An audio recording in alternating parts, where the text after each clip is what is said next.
Apa saja? Ada dua hal fundamental, kawan-kawan. Yang pertama adalah bagaimana mesin birokrasi, mesin anggaran diarahkan untuk menguntungkan pasangan calon tertentu. Ini adalah barrel corruption dalam teori korupsi politik.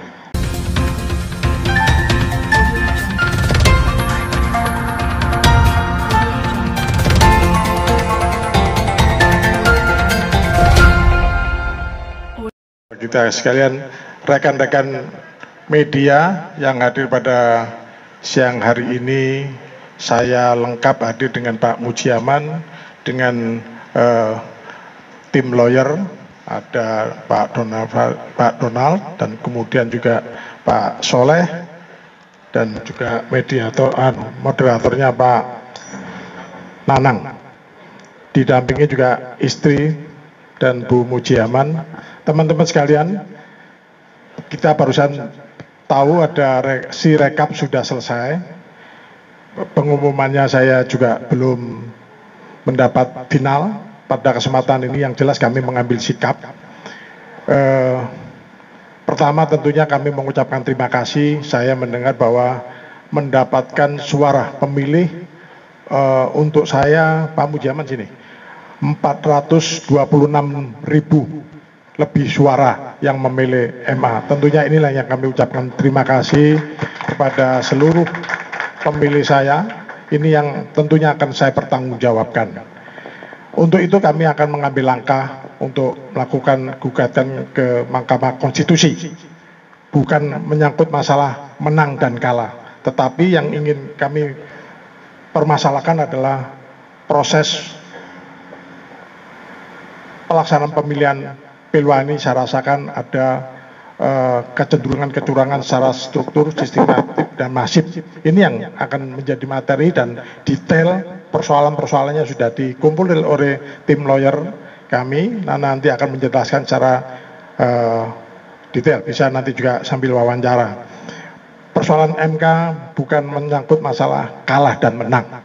Kami ingin meninggalkan legacy bahwa demokrasi di Surabaya ini yang sudah dicanangkan oleh penyelenggara, yaitu Surabaya yang hebat, Surabaya yang bermartabat. Inilah yang kami tuntut ke MK dengan perlakuan yang dilakukan oleh penyelenggara. Bukan penyelenggara, artinya yang berkuasa pada saat ini ada kecenderungan yang sangat kuat untuk melakukan pelanggaran secara TSM. Nah, nanti detail TSM-nya disampaikan oleh lawyer saya.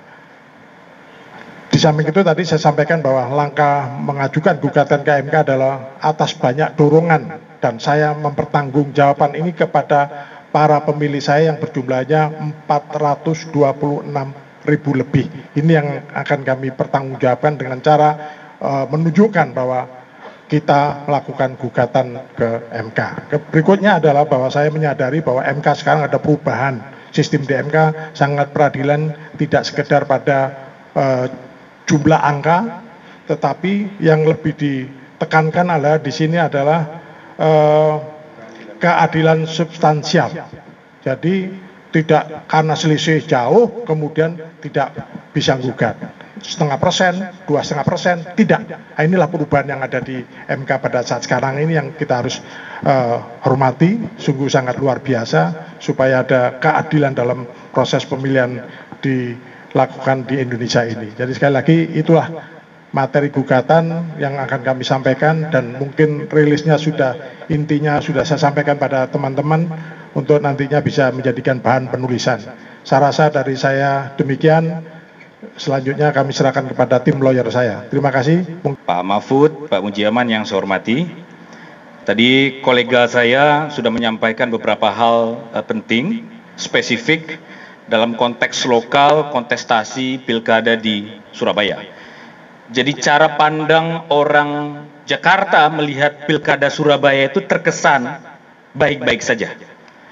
Tapi ketika kita masuk dan mendalami, ternyata ada begitu banyak persoalan fundamental yang barangkali akan kami bahas nanti. Tapi sebelum itu, kawan-kawan, karena kawan saya begitu semangat tadi lupa mengenalkan tim hukum yang akan berlaga di Mahkamah Konstitusi nantinya. Ada sejumlah kawan saya sendiri, Donald Faris, dan kolega saya Febri Diansyah, mantan juru bicara KPK. Kami dari Kantor Hukum Visi Integritas Law Office bersama-sama akan mensupport dan memperjuangkan hak konstitusional Pak Mahfud, Arifin, dan Mujiaman untuk memperjuangkan hak-haknya di Mahkamah Konstitusi. Selain beliau, ada juga tim lain, ada Ferry Junaidi. Ferry Junaidi adalah Direktur Kode Inisiatif, Konstitusi dan Demokrasi Inisiatif. Ada juga Mas Jamil Burhan, Selamat Santoso, dan beliau yang paling ganteng hari ini, Mas Soleh.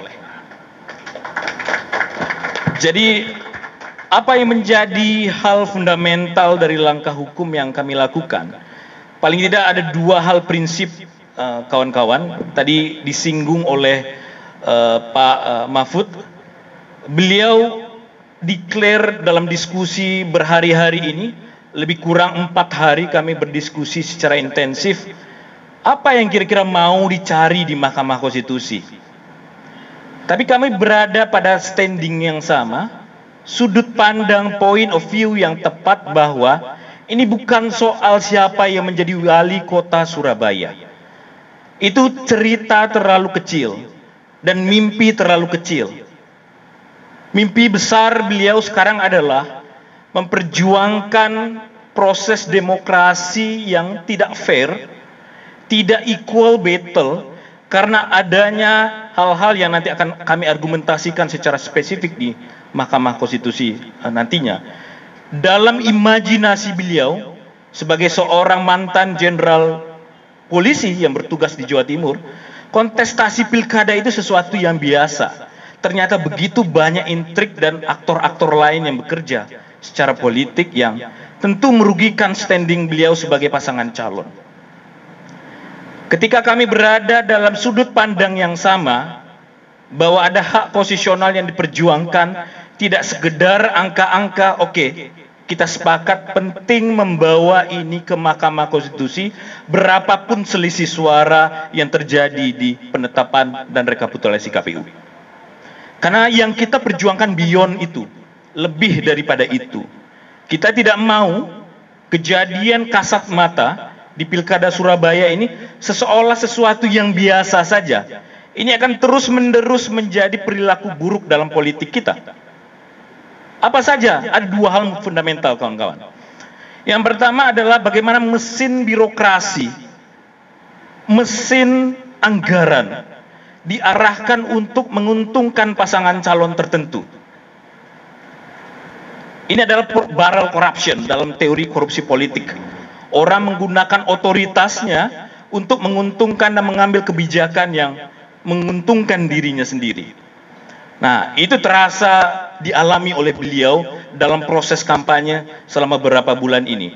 Ada kebijakan yang diarahkan, ada mesin birokrasi, ASN disuruh netral, tapi pimpinan ASN warawiri kampanye kemana-mana. Itu hal fundamental yang pertama. Hal fundamental yang kedua adalah matinya penegakan hukum pemilu atau electoral justice. Saya mendapat informasi begitu banyak laporan-laporan kepada otoritas, mulai dari kepolisian sampai kepada pengawas pemilu yang kemudian bungkusnya melalui sentra Gakumdu macet. Ini semakin meneguhkan kita banyaknya problem di lapangan, afiliasi politik, mesin politik yang digerakkan, tapi ternyata penegakan hukumnya macet. Maka ketemulah kita dengan konklusi bahwa proses kecurangan pemilu dilakukan secara terstruktur, sistematis, dan masif. Bismillah, inilah kami akan perjuangkan di Mahkamah Konstitusi. Insya Allah kita akan mendaftarkan perkara ini Senin depan ke... Terima kasih. Assalamualaikum warahmatullahi wabarakatuh. Ya, terima kasih.